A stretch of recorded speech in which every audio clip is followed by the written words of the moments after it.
What is going on, everybody? It is your boy Baddog back with another New York Giants video. I just want to say I'll get back to the green screen. I'll do a couple of videos tonight. I'm going to work on a 7-round mock for the draft for the Giants. It's a lot easier. It takes a lot less time to do the Giants 7-round mock. So I'm going to work on that. I don't know if that'll be up tomorrow. I'll have it up sometime within the next week, but definitely looking forward to doing that. I also want to do a video on who you guys would rather draft between Tristan Wirfs and Jedrick Wills, and then we'll do another one between Andrew Thomas, Mekhi Becton, and then we'll take the winners and we'll put them together and see who you'd rather draft as far as linemen goes. So a few video ideas rolling around in my head for the New York Giants. And in this video, I kind of want to talk about Bleacher Report, who came out and said that they predict Daniel Jones to be the breakout player for the New York Giants in 2020. And I can definitely get on board with this, especially if the Giants do address the offensive line here in the draft. We know they didn't do it in free agency. You know, Daniel Jones takes a lot of criticism, even from Giants fans, but especially the media. Like, the media just will not give Daniel Jones any credit at all. I mean, they just won't. They won't give the guy any credit. He got thrown to the Lions, you know, behind a really bad offensive line. Didn't have Golden Tate for a few games this year. Didn't have Sterling Shepard because of the concussions. Didn't have Saquon Barkley for, the beginning of his career. And, he still led all rookies with 24 passing touchdowns. And if Daniel Jones didn't get hurt, he probably would have broke the rookie touchdown passing record by Baker Mayfield. We didn't start the first 2 games.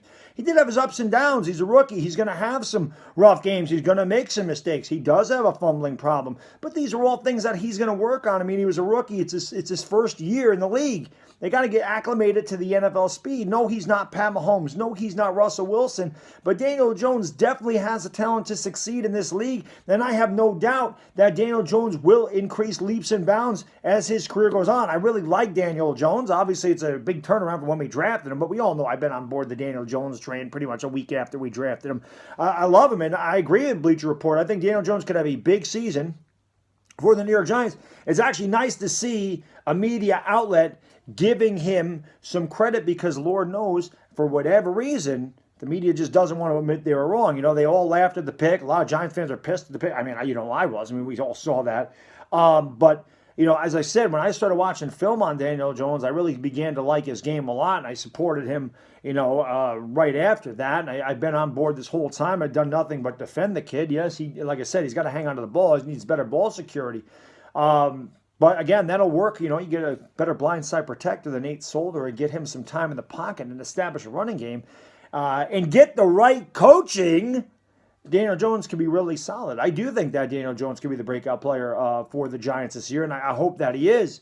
And again, we'll see exactly what the Giants do in this draft. We all know that I like Isaiah Simmons, but there is a 90% chance, at least in my mind, the Giants are going left tackle in this draft. I think that Dave Gettleman will address the offensive line in this draft, because he went defense heavy last year's draft, and he went defense heavy in free agency. So he's definitely tried to revamp this defense. There's no doubt about that. This year, I do believe that he goes out and gets his hog mollies for the line. Don't be surprised if the Giants do go left tackle in the first round and then center in the second round, or something like that. Maybe they trade back and get a couple extra picks. They go left tackle, center, and they get a guy like Zach Bourne, which would be the best case scenario for the Giants. Again, I want Isaiah Simmons here, but if the Giants are going to align, please trade back, get an extra pick, especially with somebody like the Los Angeles Chargers, where you could get, their number 38 pick, I think it is. You could get 36 and 38. You do have a chance to get a really good center, Zach Bourne, and you can get your left tackle, whether it be one of those 4 guys that I mentioned earlier in the video. But I thought that was an interesting article. Again, Daniel Jones played 12 games this year. He threw 24 touchdowns. He threw for over 3,000 yards. And he was on a really bad team that was banged up with a lot of injuries, including his best player, Saquon Barkley, for a lot of the year. Saquon Barkley was not completely healthy until they played Washington at the end of the year. And you saw what Daniel Jones did with a healthy Saquon Barkley. He threw for 350 yards, 5 touchdowns, and no interceptions that game, when Saquon Barkley was tearing through that Redskin defense like a hot knife through butter. So we saw what Daniel Jones can do when we have a good running game. It's inspiring, and I think as Giants fans, we have to be encouraged by the improvement that we saw Daniel Jones have throughout the season. Yes, he did have his, peaks and valleys, but again, he was a rookie last year. But I like the report. Some good news for once. I don't have to come on here and say, hey, this guy's bashing the Giants, that guy's bashing the Giants, this guy doesn't like this guy says we're doing this wrong.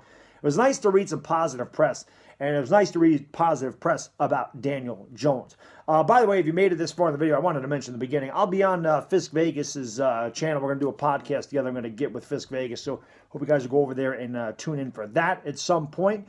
And that's really all I got in this video. And until next time, guys, enjoy the rest of your day. It's the Bad Diggity Dizzle, and I am gone.